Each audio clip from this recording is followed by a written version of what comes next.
But she, Marion Cotillard plays just a phenomenal character in Inception.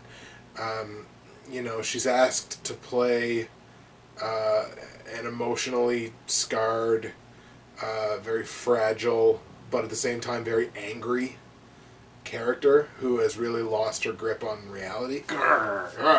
Which, you know, and plus she tries to stab Ellen Page multiple times. I don't agree with that. No, me either. Ellen Page is too cute. You can't stab her.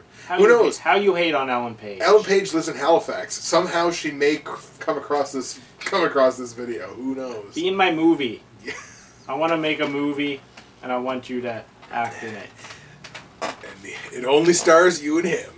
I'm not gonna make a porno. I'm taken. Oh, by this guy. Yeah, exactly. If you hadn't figured it out by now. But jackass. But Marion Cotillard, absolutely. My favorite actress of the year in one of my favorite movies of the year. One of the best roles that I've seen that I saw this year. So absolutely, she is my #1 favorite actress on the year. All right. She was good too. She was, absolutely. Can't really disagree with things you're saying. I wouldn't have picked her. But I also can't disagree with Natalie Portman, so...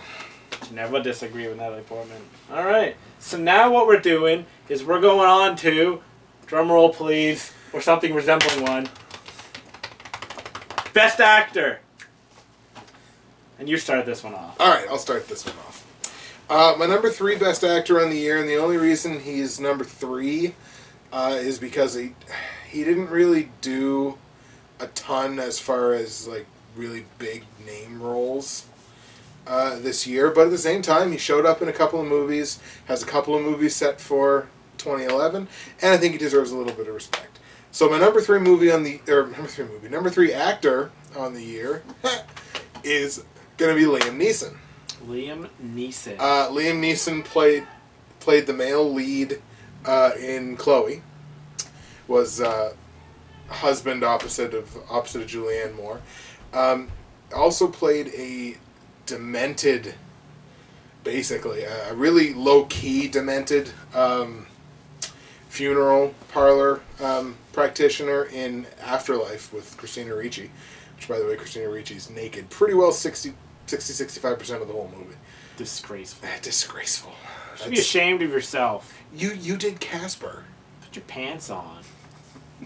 God. Afterlife was a good movie. Anyways, Liam Neeson is just, Liam Neeson's Liam Neeson. He had a very small role in The Next 3 Days. But oh yeah, he did. The role that he played there was really cool. He was just sort of in and out.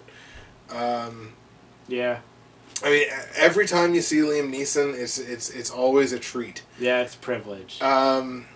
It's also a privilege to make fun of him playing an American cowboy. I'm not gonna quote it. Do it. You won't. You'll regret that you didn't do it. That's fair enough. To hell with parliamentary procedure. We need to wrangle up some kettles. All right. Exactly. I've heard this 80 million times. Well, quite frankly, I'm sick of it. But I put myself through it again just for you. Yeah, it's the dedication that he shows to the Donkey Punch Central Awards. Yep. So yeah, it's always a treat to see Liam Neeson in any kind of role, no matter how large or how small it is. Liam Neeson, #3. #3 on the year. Another guy that I probably wouldn't have picked. Right. But he's great. Liam Neeson's great. Yeah. He's another guy who can do pretty much anything. Yeah, absolutely. You know? I'm just like thinking quickly of roles he's played, and he's done quite a bit.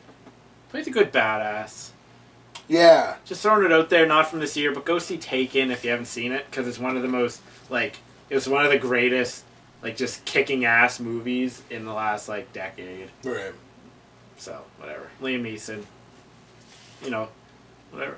Whenever he shows up, it's like, yay! Yay, it's Liam Neeson. Alright. Cattles.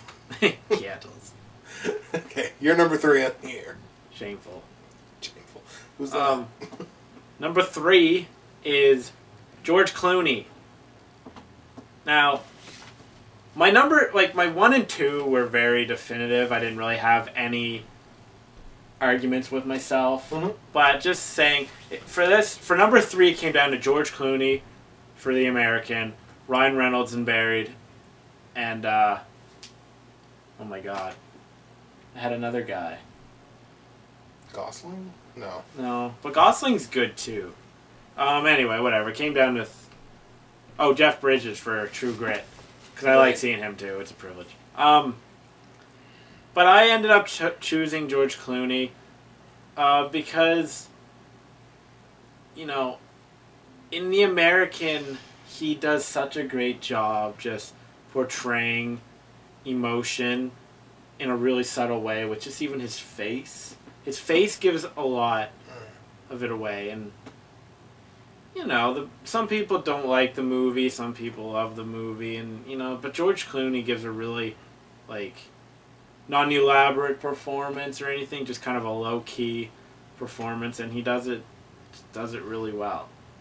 So I gave him the nod over Ryan Reynolds, who was also fantastic, and Jeff Bridges, who was also fantastic. That's my number 3. Yeah, we were blessed with some pretty good movies this year. So I know. I've been seeing online, it's been a shitty year for movies.